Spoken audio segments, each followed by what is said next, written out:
हाय मैं बर्बाद हो गई, इस जालिम लड़के ने मेरी इज्जत रोन डाली, मैं कहीं मुंह दिखाने के काबिल नहीं रही, अब मैं कहाँ जाऊंगी, मेरा कोई सहारा नहीं है।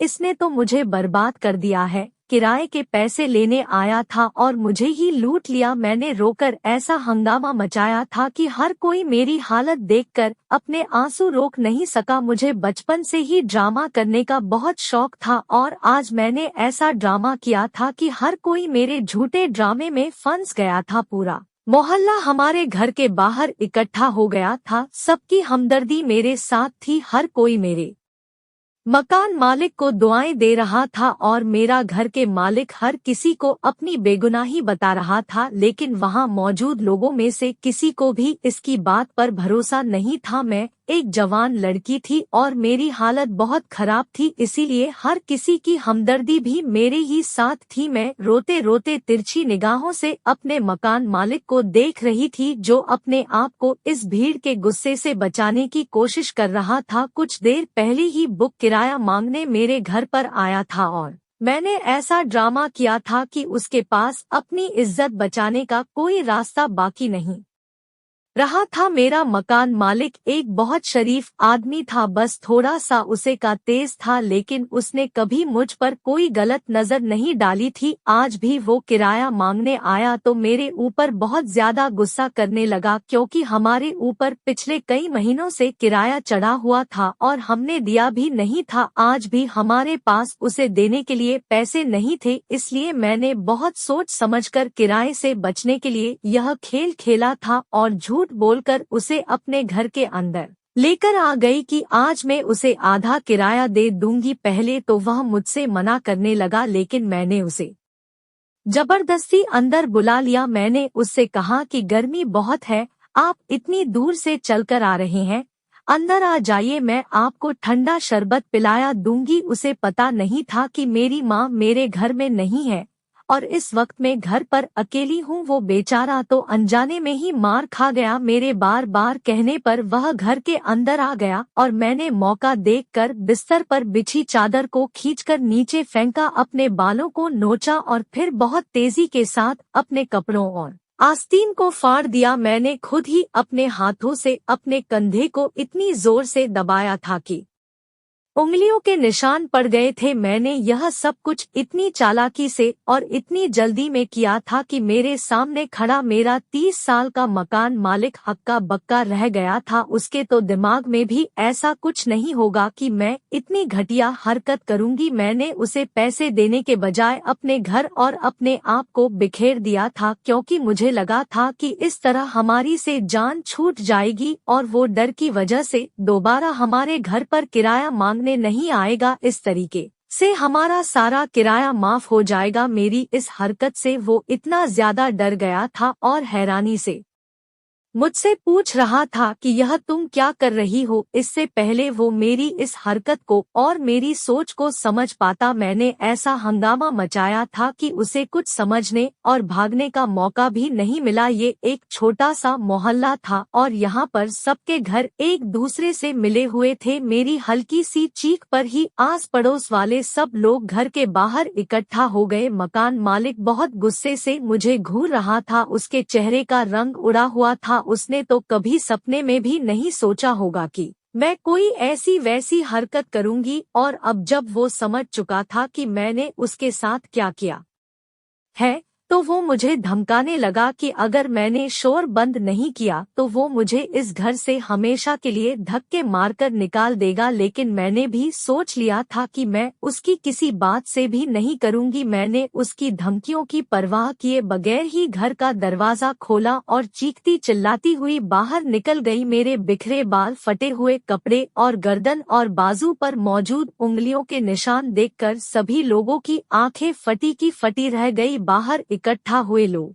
मुझे इस हालत में देखकर आपस में कानों में बातें करने लगे। मैंने रो रो कर इस कदर हंगामा खड़ा किया था कि वहां मौजूद औरतें मुझे सहारा दे रही थी, मेरे ऊपर तरस खा रही थी, इस मकान मालिक को कोस रही थी। जिसके मुंह में जो बात आ रही थी वह कहता ही चला जा रहा था। हर कोई मकान मालिक को यह कहकर कोस रहा था कि देखने में तो कितना सीधा साधा और शरीफ नजर आता है, लेकिन कटु तो देखो, जवान लड़की को अकेले घर में क्या देखा, अपनी औकात दिखा बैठा, माना कि ये लोग गरीब हैं, किराया नहीं दे सकते, लेकिन इसका मतलब यह नहीं है कि कोई भी दरिंदा हमारी बच्चियों की इज्जत लूट लेगा। ये लड़की सिर्फ अपनी माँ की नहीं बल्कि हमारे मोहल्ले की भी बची है, और मकान मालिक की घटिया हरकत पर हम लोग चुप नहीं बैठेंगे। पूरा मोहल्ला ही मेरा हमदर्द बनकर खड़ा था। यह सब वही लोग थे जिन्होंने हमारी गरीबी का कभी एहसास नहीं किया था और ना ही कभी हमारे घर होने वाले फाकों का। इससे पहले हमें कोई पूछता भी नहीं था, लेकिन अब इस तमाशे में सब बराबर का हिस्सा ले रहे थे। कुछ लोग तो आग में घी डालने का काम कर रहे थे और मकान मालिक पर चढ़ चढ़ कर हमला करने की कोशिश कर रहे थे। इस हंगामे के बीच मेरी माँ भी बाजार से लौटकर आ गई और वो ये सब मंजर देखकर हैरान रह गई और खूब जोर जोर से रोने लगी। अम्मा को पता नहीं था कि मैंने यह ड्रामा किया है। अम्मा भी दूसरों की तरह मकान मालिक को ही गलत समझ रही थी और मोहल्ले वालों ने जब मेरी अम्मा की ऐसी हालत देखी मकान मालिक को, उससे में कहने लगे कि तुमने इस लड़की की इज्जत पर हाथ डाला है, अब इस बेचारी को कौन अपनाएगा कि तो सारी जिंदगी अपनी माँ पर बोझ बन जाएगी। तुझे तेरे किए की सजा मिलनी ही चाहिए, इसलिए अब तो इस लड़की से शादी करेगा और यह धर्म के नाम करेगा, वरना हम तेरा इस मोहल्ले में कदम रखना भी मुश्किल कर देंगे और पुलिस में भी तेरा खिलाफ रिपोर्ट लिखवा देंगे। मकान मालिक ने सबको बहुत समझाने की कोशिश की कि उसने कुछ नहीं किया है, वही शरीफ शादीशुदा आदमी है, लेकिन उसके बात पर किसी ने भरोसा नहीं किया और सबने मिलकर उस पर इस कदर दबाव डाला कि वह राजी हो गए। क्या लेकिन इस सारे ड्रामे में मैंने इस निकाह के बारे में नहीं सोचा था। मैंने तो सिर्फ यही सोचा था कि मैं उसे बदनाम करवाकर इस मोहल्ले से निकलवा दूंगी और फिर वो खुद ही डर की वजह से कभी घर का रुख नहीं करेगा। लेकिन मोहल्ले वालों ने तो हमारे निकाह का शोर खड़ा कर दिया था, जबकि मुझे अच्छे तरीके से पता था कि वह मकान मालिक एक शादीशुदा आदमी है।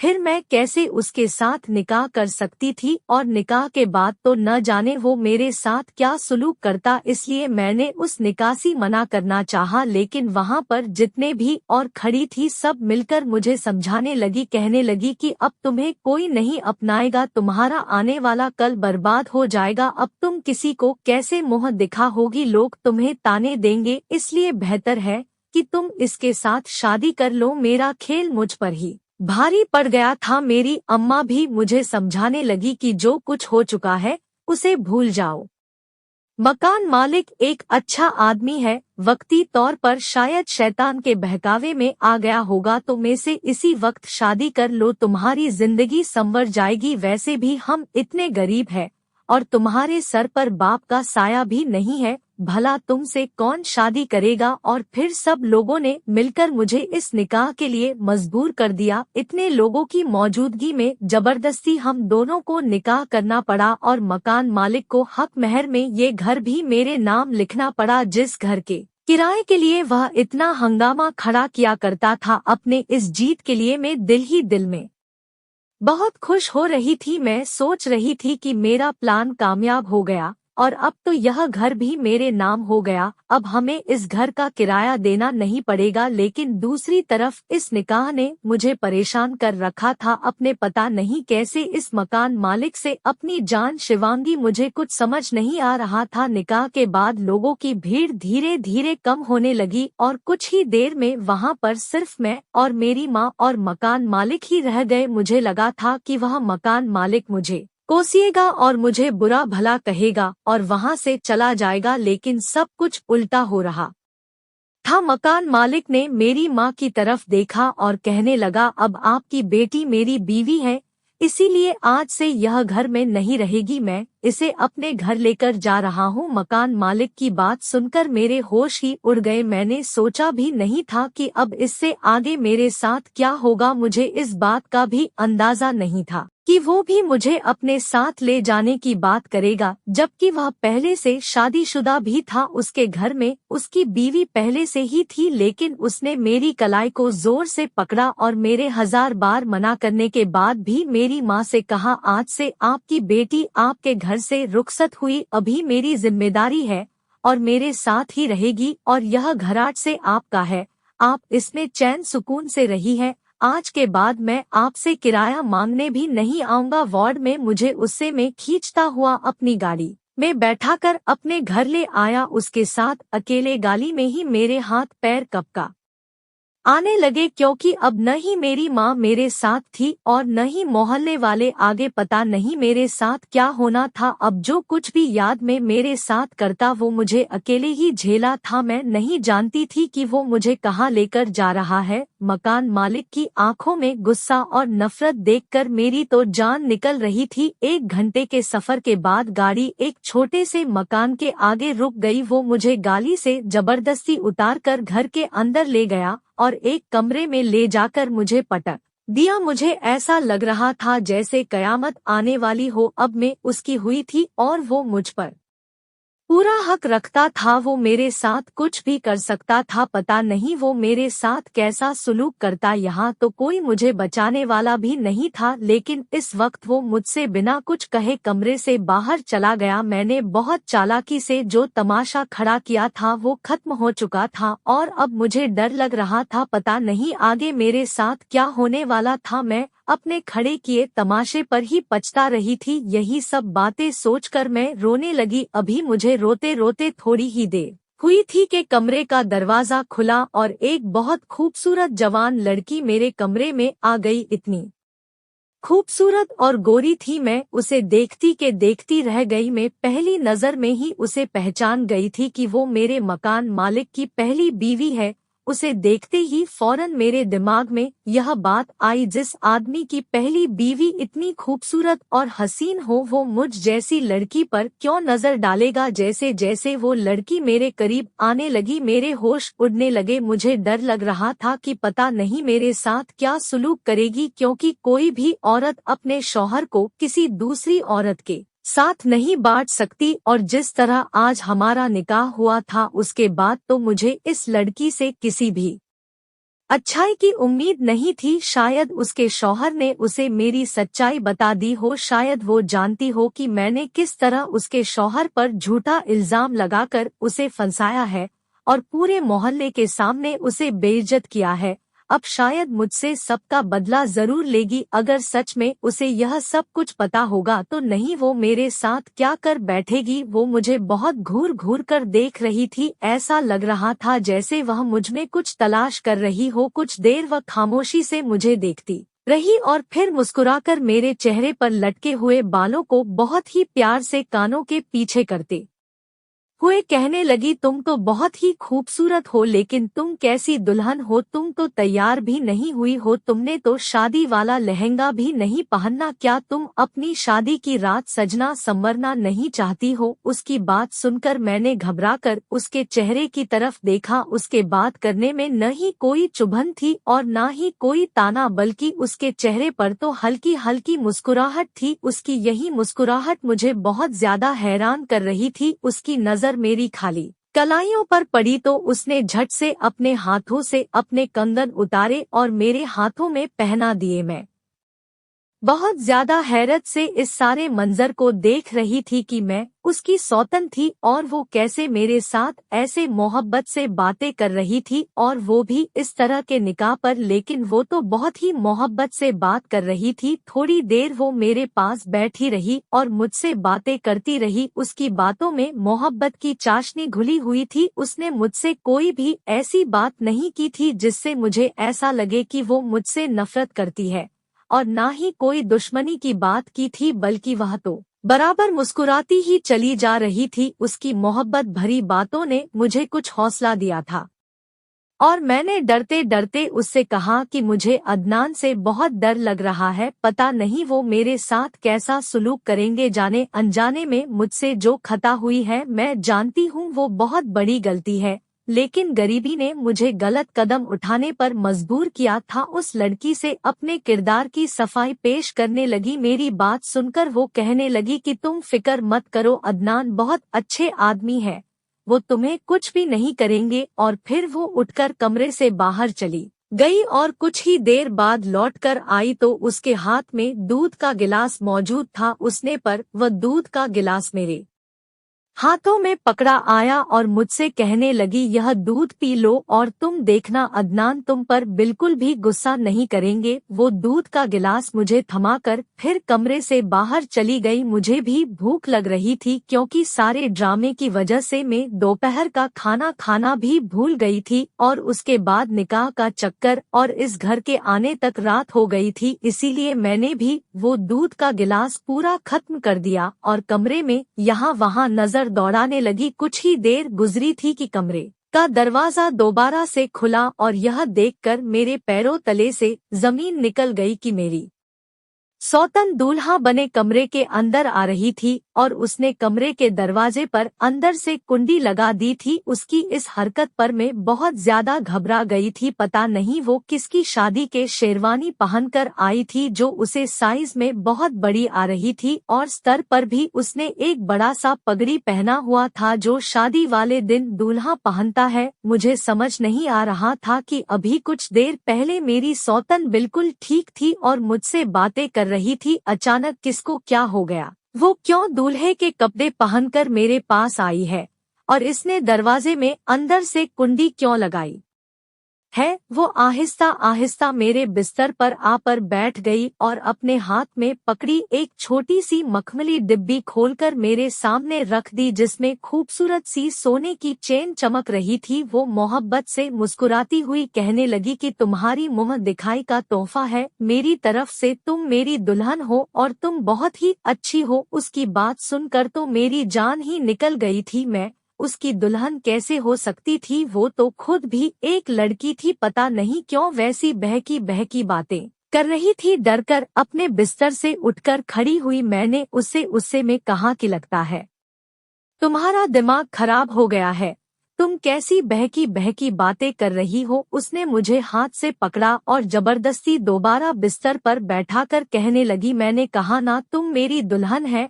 अब तुम यहाँ से कहीं नहीं जाओगी, मैं तुम्हारा बहुत ध्यान रखूंगी, तुम्हें बहुत प्यार करूंगी, लेकिन तुम मुझे छोड़कर कहीं भी मत जाना। मैं हक्का बक्का होकर उसकी बात सुन रही थी। मैं बस नहीं चल रहा था कि मैं किसी भी तरह इस कमरे से निकलकर बाहर भाग जाऊं, लेकिन वो लड़की तो दुबली पतली होने के बावजूद भी मुझ पर अपना जौहर दिखा रही थी। जब उसने मेरे चेहरे को छूने की कोशिश की तो मेरे मुंह से एक जोरदार चीख निकली और मैंने उसे धक्का देकर बाहर भागने की कोशिश की। जैसे तैसे मैं उसे छोड़कर दरवाजे के पास पहुंची और कुंडी खोली तो दरवाजा खोलते ही मुझे मकान मालिक अदनान की शक्ल नजर आई। उसे देखते ही मैं बिना कुछ सोचे समझे उसके गले लगकर रोने लगी। सच तो यह था कि मैं अपनी सौतन की इस हरकत पर बहुत ज्यादा डर गई थी। पहले तो अदनान मुझे देखने लगे और फिर जब उसकी नजर कमरे में बिस्तर पर बैठी अपनी बीवी पर पड़ी तो वह कमरे में चले गए और अपनी बीवी से पूछने लगे, जारा तुम यह क्या कर रही हो। अदनान को देखकर ज्यादा कहने लगी कि मैं तो दुल्हन बनी थी, गुड़िया मेरी दुल्हन है, हम दोनों की शादी हुई है, मैंने इसको मुंह दिखाई का तोहफा भी दिया है, पूछो इससे, लेकिन यह अच्छी दुल्हन नहीं है, इसने बहुत शोर मचाया है। अदनान ने गहरी नजर मुझ पर डाली और राह को अपने गले से लगा लिया और कहने लगा, चलो द्वारा हम अपने कमरे में चलते हैं।